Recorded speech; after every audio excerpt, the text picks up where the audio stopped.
বন্ধুরা, তোমরা সবাই কেমন আছো? আশা করি সবাই ভালো আছো, আমিও ভালো আছি। আর রোজকার মতন আজকে আবার চলে এলাম। কালকে আর কোনো রকম ভিডিও করতে পারিনি, আর এখন এখন থেকে একটু ভাবলাম একটু করি।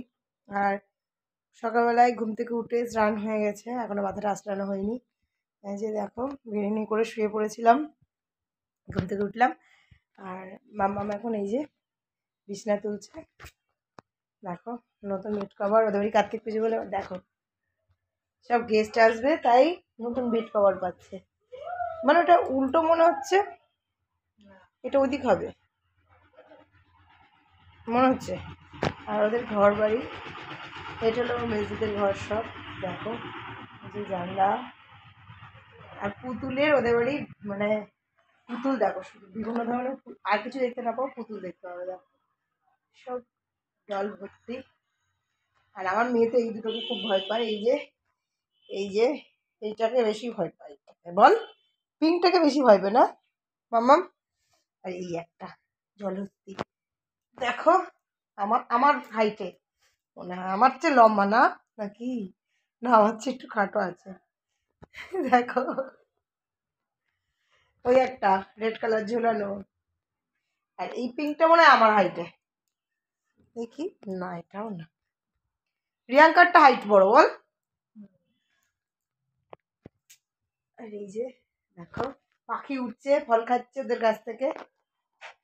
এইগুলো আপাতত সব জায়গায় কিছু না দেবো, শুধু এইটা ওইটা দেখবে। চলো, ভিডিওটা স্টার্ট তো করে দিলাম, কোথায় গিয়ে থামে বলতে পারছি না।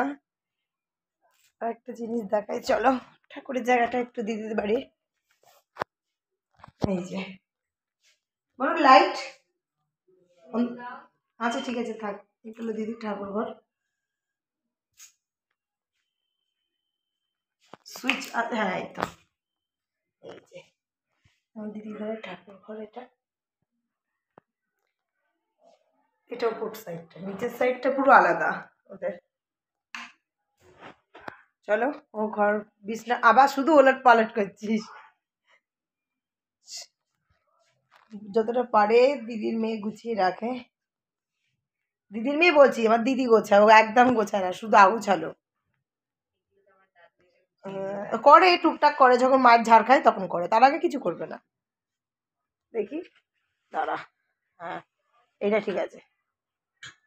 চলো ঝটপট রেডি হই। শান্ত হয়ে গেছে, ওদিকে দিদি ছোলার ডালের লুচি হয়ে গেছে, আর রুটি করেছি, আমি রুটি খাবো। চলো ভিডিওটা দেখতে থেকো।